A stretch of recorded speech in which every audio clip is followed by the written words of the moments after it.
Graça e paz do Senhor Jesus Cristo a cada um de vocês.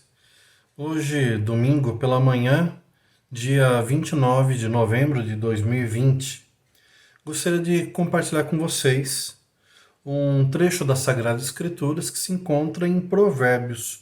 Provérbios, capítulo 24. Nós faremos a leitura do versículo 23 ao versículo 29. Provérbios 24, do 23 ao 29. A palavra de Deus diz assim: Aqui vão outros ditados dos sábios.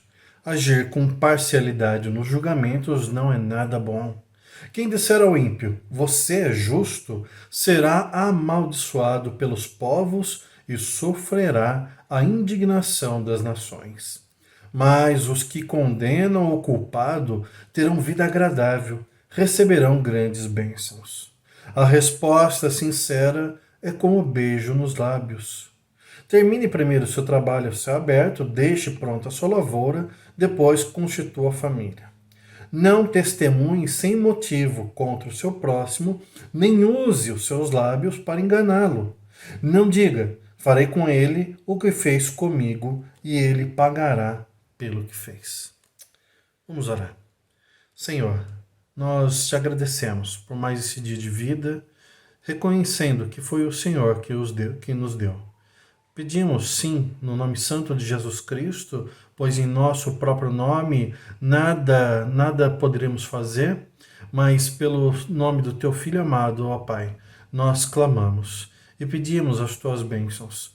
Fale ao nosso coração, Espírito Santo, nos ensine, nos instrua e nos ajude. Peço as tuas bênçãos também sobre todos os lojistas que perderam as suas mercadorias, tiveram grandes prejuízos na última enchente da quinta-feira. Te peço em nome de Jesus, fortaleça, Senhor, aqueles que já chegaram no fundo do poço, e na tua grande misericórdia restaure-os, Pai. Peço, Senhor, pela nossa cidade, pelo nosso país, mas em especial, peço pela nossa igreja, Deus. Fala, fortalece, renova, anima os teus servos. Em nome de Jesus. Amém. Esses versículos do 23 ao 29, parece-me que apenas ali o 27 ele está um pouco fora do contexto, que diz: termine primeiro o seu trabalho ao céu aberto, deixe pronta a sua lavoura e depois constitua família. Sim, claro que esse versículo está falando sobre a necessidade de se calcular o tamanho da empreitada que é um casamento. Ou seja, não é deu na cabeça, vamos casar, casou.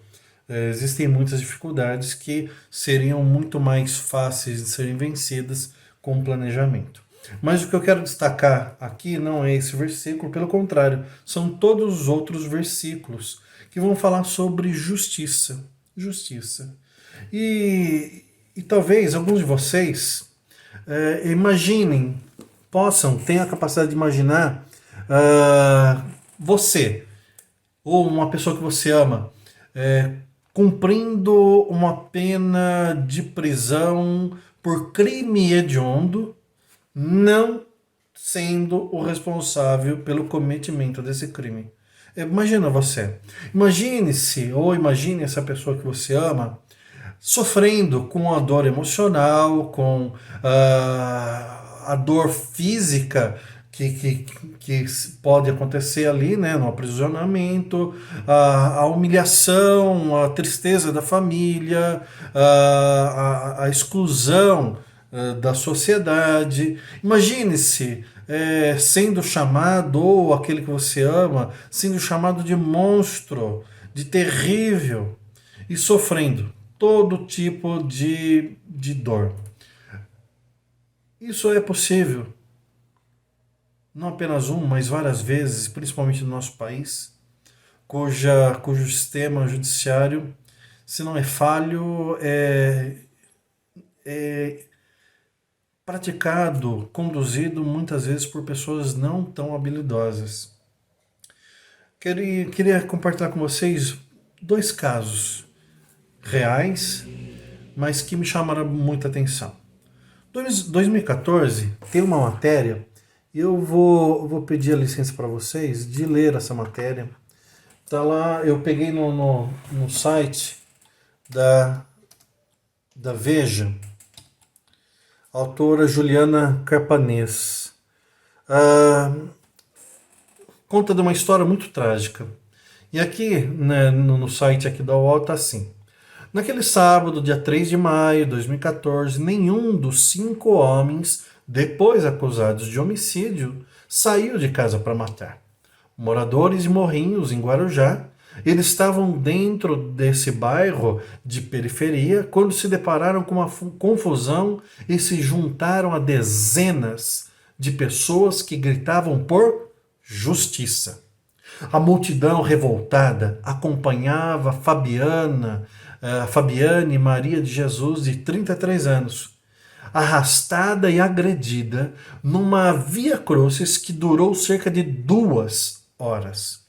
Ela acabou sendo resgatada, mas morreu 2 dias depois.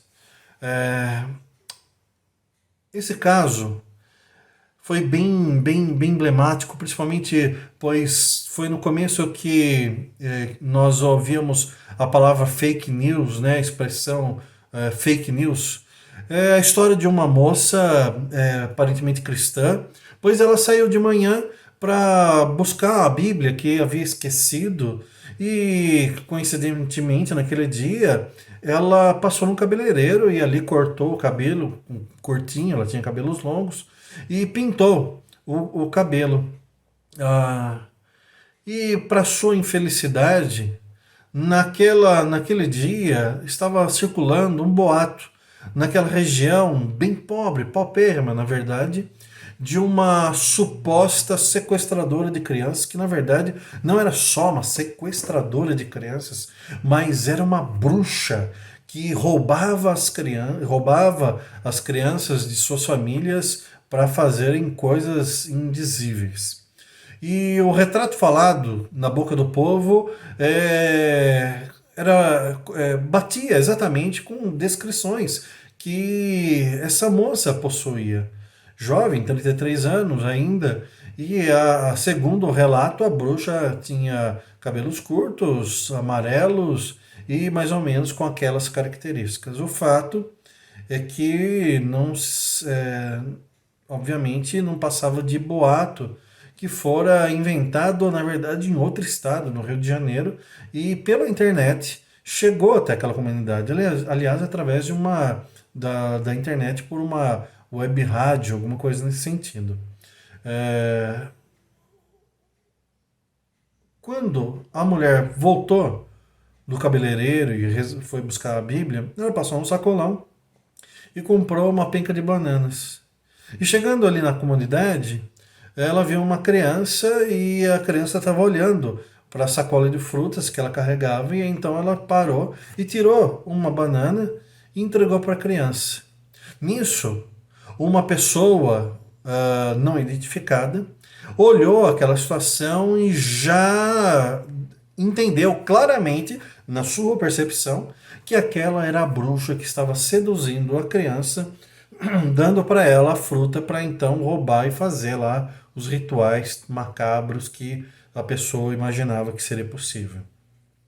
O que essa pessoa fez? Imediatamente foi ali no que a reportagem chama de biqueira e falou para um dos traficantes que aquela mulher estava ali, estava raptando uma criança. Imediatamente o traficante e ali os seus comparsas seguiram a mulher, agarraram a mulher e condenaram a mulher, já batendo bastante nela. Com isso, a população, nesse grito de justiça, muitos vendo o movimento, não sabendo nem do que se tratava, juntou-se a essas pessoas para o linchamento. O fato que eu, infelizmente, acabei vendo o vídeo na época, literalmente, uma multidão em volta da moça, ou espancava ela, ou gritava para que espancassem. O desfecho derradeiro quando ela foi arrastada, já toda machucada, foi lançada num córrego, que era, servia uma espécie de esgoto, e ali, entre o esgoto e a terra, veio um homem com um pedaço, um caibro de madeira enorme, e desferiu um golpe que se tornou fatal. Ela veio a falecer 2 dias depois. Passado toda esse frenesi, descobriu-se que se tratava de um boato. E aí? E a família dela, com 2 crianças pequenas, o marido, como ficou? E ela? Que justiça teve? E as pessoas que a espancaram? Com um soco, com uma madeirada, ou aquelas no vídeo, literalmente, senhoras, mães de família, gritando: mata, mata mesmo, mata mesmo, sem ao menos saber de quem se tratava. Aliás, por se prestassem atenção, perceberiam que não se tratava, na verdade, de uma das vizinhas, mãe de 2 filhos pequenos. Tragédia, tragédia, sim, uma grande tragédia, principalmente para aquela família. Mas são tragédias que se repetem, talvez variando um pouco o grau da injustiça, mas não menos pernicioso. Recentemente, surgiu, na verdade, na mídia, 2 semanas atrás, um caso que ocorreu em dezembro para janeiro. A história de um motorista de aplicativo que, correndo atrás do pão de cada dia, aceitou o chamado de uma moça de 18 anos e ali fez uma viagem até que curta. E no final da viagem ele cobrou a viagem da moça. O valor da viagem era R$ 15,30. A moça, por sua vez, disse: eu não tenho dinheiro. Desceu sem pagar, mas prometendo que depois pagaria. O motorista do aplicativo então anotou o endereço da pessoa e voltou lá 2 vezes para tentar receber o dinheiro do trabalho, do serviço prestado. Mas a moça se negou a pagar. Isso foi em dezembro.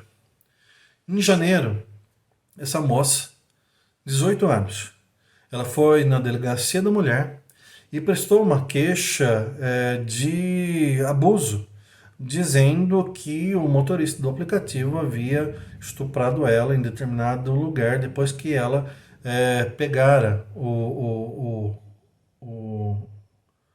carro. Né?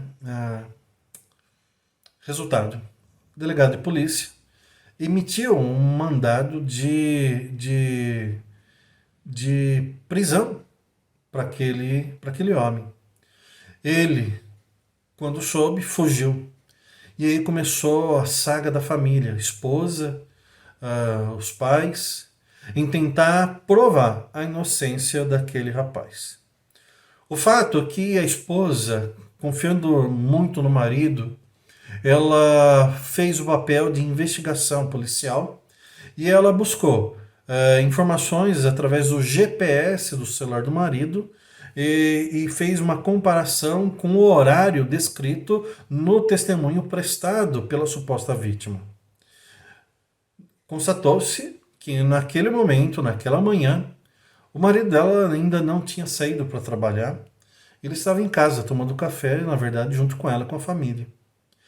Mas isso não seria o suficiente. Então ela foi atrás das câmeras, que hoje todo lugar, todo quarteirão sempre tem uma câmera de segurança. E ela foi atrás dessas câmeras. E todo aquele trajeto que a vítima disse que foi abusada, supostamente abusada pelo motorista do aplicativo, constatou-se que, na verdade, não aconteceu nada. Aliás, a própria vítima nem tinha saído de casa no horário em que ela disse que fora abusada. Diante dessas provas, a esposa, então, se dirigiu à autoridade policial e requisitou uma revisão da pena. Com isso, foi chamada a suposta vítima e, menos de meia hora, de interrogatório policial. Ela disse: olha, na verdade não aconteceu nada, ele simplesmente eu não paguei e ele me cobrou algumas vezes e eu o acusei de estupro, de abuso sexual, porque não era nem pelo dinheiro que ele estava me cobrando, mas porque eu queria chamar a atenção da minha namorada. Então, uma moça de 18 anos queria chamar a atenção da namorada dela. Por isso, inventou essa história. E se a esposa do motorista de aplicativo não conseguisse provar a inocência do marido, esse seria um fugitivo para sempre, ou cairia no sistema carcerário, e ali a lei dos bandidos, talvez vocês conheçam muito bem. E a própria restrição da liberdade e, acima de tudo, a injustiça praticada, que seria praticada de maneira cabal contra essa pessoa. Por isso, meus irmãos, a Bíblia ela enfatiza tanto, e nós temos que tomar cuidado com julgamentos apressados, ou pior do que julgamentos apressados, como no caso da moça lá no Guarujá, é com julgamentos que favorecem, independente se é verdade ou não. Houve ali um favorecimento ao testemunho dessa moça, usando-se provavelmente da premissa que todo homem é um abusador. Ou que toda mulher que diz isso realmente foi uma vítima. E aí essa moça, infelizmente, fez um papel terrível para as mulheres, fez um desserviço para aquelas que realmente são abusadas. Infelizmente, existem muitos casos. Mas também é um alerta para que paremos para pensar se de fato as coisas são como nos são apresentadas, ou se as coisas são entendidas baseadas em pressuposições nossas particulares ou coletivas que não conferem com a verdade. Por isso, nós que somos crentes temos que tomar muito cuidado com as nossas ações. A parcialidade no julgamento significa ter dois pesos e duas medidas. Pois a verdade ela é uma só, não tem várias verdades. A justiça ela tem uma verdade. E favorecer um e prejudicar o outro é pecado. É pecado. Torcer os fatos, manipular as leis, como nós vemos muitas vezes os políticos da nossa nação passando por cima da Constituição, para favorecer parentes, para ocultar crimes ou para se enriquecer de maneira ilícita, usando muitas vezes leis ou brechas nas leis para se locupletarem. Então isso é o quê? É injustiça. É injustiça. E aqueles que dizem, mas está na lei, também são injustos, porque acabam usando a lei de maneira errônea para favorecer o criminoso. Em vez de enaltecer os injustos, o povo de Deus tem que repreendê-los. Nós não podemos aplaudir quem faz coisa errada, porque essa pessoa canta bem, essa pessoa fala bem, ou essa pessoa já fez coisas que nós consideramos boas no passado ou no passado recente. O errado é errado, independente o tamanho do carisma ou da fama da pessoa. Essa semana morreu um jogador de futebol que, como esportista, realmente era diferenciado. Mas como pessoa, era um péssimo exemplo de ser humano. E aí existe toda uma idolatria de milhares de pessoas se acotovelando em meio à pandemia, pessoas essas que não saíram de casa para ir em lugar nenhum com medo do vírus, ali se acotovelando para ver o corpo desse atleta que faleceu. Julgamentos, percebem? Os julgamentos acontecem em todos os níveis, todas as esferas. Desde o caso dessa moça que a levou a óbito, no caso do motorista do aplicativo que estragou a vida dele, mas poderia destruir muito a vida dele, da família, e como nesses casos de julgamentos que são, chega a ser banais, mas que afetam o discernimento do ser humano. Nós devemos tomar cuidado. Cuidado nessa nossa era digital, onde as informações são despejadas, vomitadas sobre nós a cada segundo. É uma hiperexposição a tantas notícias. Tem gente que, dependendo do canal de TV, fica numa paranoia, numa doença da alma terrível, com medo de abrir a janela e acontecer uma tragédia. Devemos tomar cuidado. Esses julgamentos devem ser meticulosos, com muito critério, muito critério. E a palavra de Deus ela vai falar exatamente isso, sobre essa questão. E diz assim, agir com parcialidade, ou seja, favorecendo uma das partes. Nos julgamentos não é nada bom, nada bom. E o 24, quem disser ao ímpio, você é justo? Ou seja, quem disser para a pessoa que faz coisa errada, não, você está certa? Movimentos de protestos. De repente um taca uma pedra na vidraça de uma loja e aí todo mundo começa a saquear a loja. Pera um pouquinho, isso é protesto?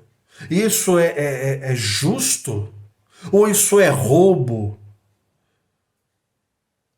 Será que é difícil entender que quando destrói uma estátua no meio de uma praça é depredação do patrimônio público? Quando se picha no banheiro da escola, que se quebra ali o vaso sanitário, uma torneira ou qualquer outra coisa, isso é errado, é depredação?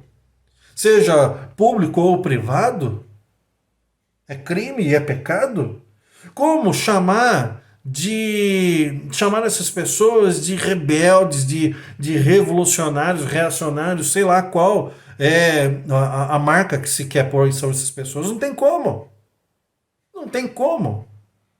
E o caso mais emblemático nesses últimos dias foi daquele rapaz que foi lá no Carrefour, acredito que era da cidade de Campinas, não me lembro lá da cidade, mas ele foi lá no Carrefour, Porto Alegre, alguma coisa assim.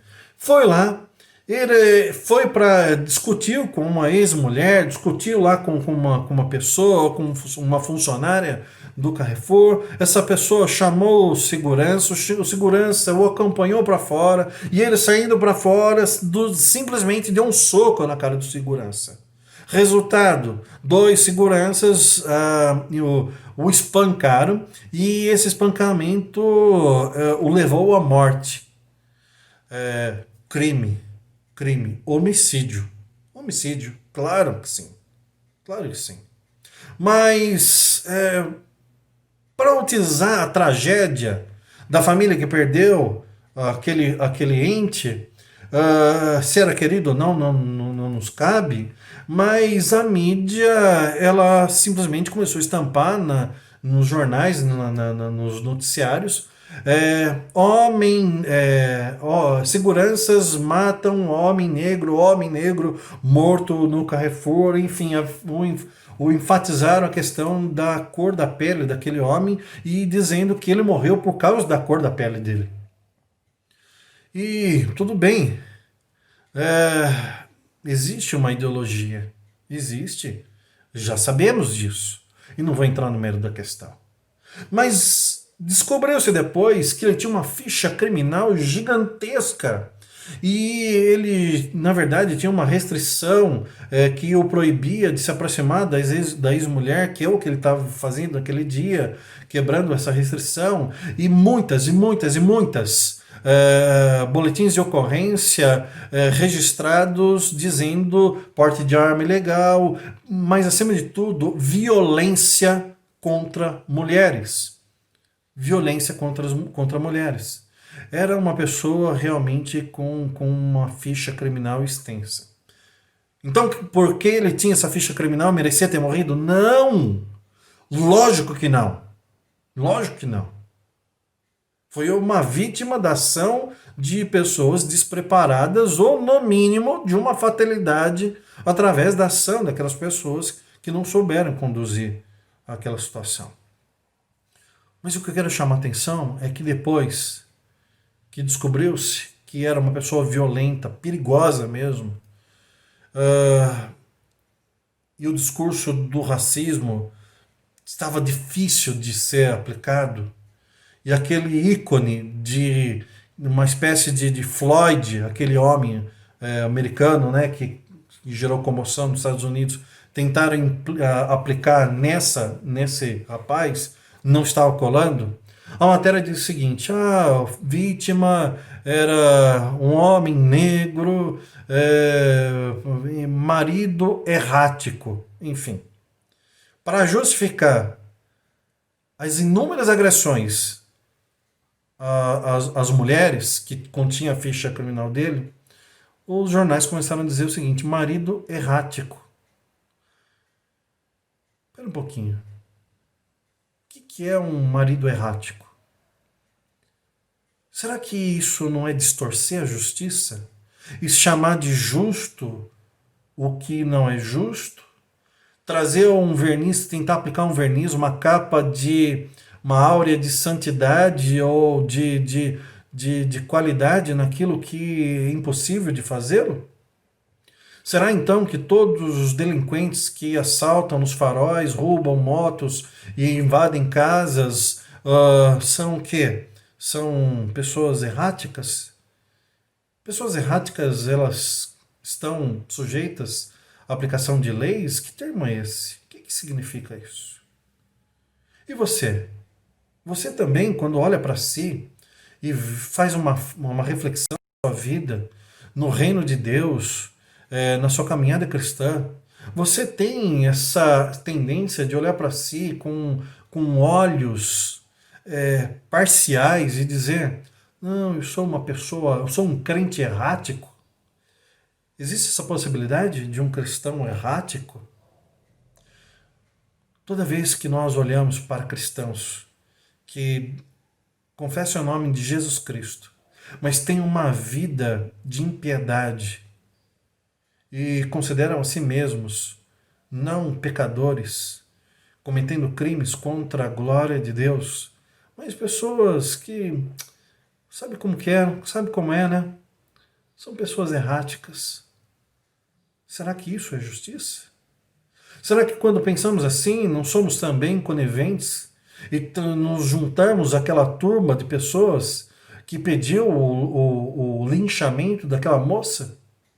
Será que quando não pensamos assim, não nos assemelhamos com pessoas que ouvem testemunhos sem verificar a veracidade do mesmo e de maneira bastante ágil já determinamos que tal pessoa, aquela ou aquela outra pessoa é isso, é aquilo, e merece isso, merece aquilo? E nós temos tido uma vida que diante de Deus é uma vida que pode se considerar justa? Comecemos por nós e terminemos na palavra de Deus em Êxodo, capítulo 20. Êxodo, capítulo 20. Está registrado ali os 10 mandamentos. E no 9º mandamento, sendo mais específico, está escrito assim: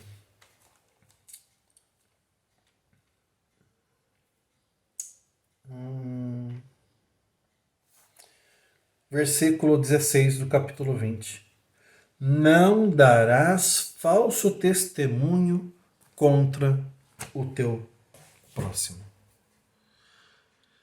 Diante de tudo isso, nós que somos o povo de Deus, nós que temos a Bíblia, que é a nossa base de justiça, de instrução para a justiça, nós somos aquele povo que devemos falar menos e ouvir mais. E quando falar com propriedade. Não com informações mastigadas de terceiro, não com conceitos abstratos ou alicerçados em preconceito ou em achismo. Tomemos cuidado com as ideologias políticas, sexuais e tantas outras que permeiam o nosso meio, estão adentrando as igrejas, principalmente pelas mídias, estão fazendo ali ninho no meio de muitos crentes. Que o Senhor Deus Todo-Poderoso use a minha vida e a sua vida para ser sal e luz neste mundo. Sal, conservando, evitando a podridão, da deterioração da sociedade que nos cerca, e luz, para que seja visto de maneira bem clara aquilo que é verdadeiro. Que você seja um arauto de Deus nesse mundo caído, corrompido, onde a mentira tem sido usada como verdade e muitos têm a chamado pelo nome de verdade, sendo ela a mesma velha mentira de sempre. Que o Senhor tenha misericórdia de nós e use as nossas vidas, use a igreja dele para mostrar que o pecado é pecado, que a mentira é mentira e a justiça é uma só. Então não sejamos erráticos, mas sejamos fiéis, santos e justos, não no nosso poder, mas no poder daquele que nos ensina e nos guia, no nome de Jesus. Amém.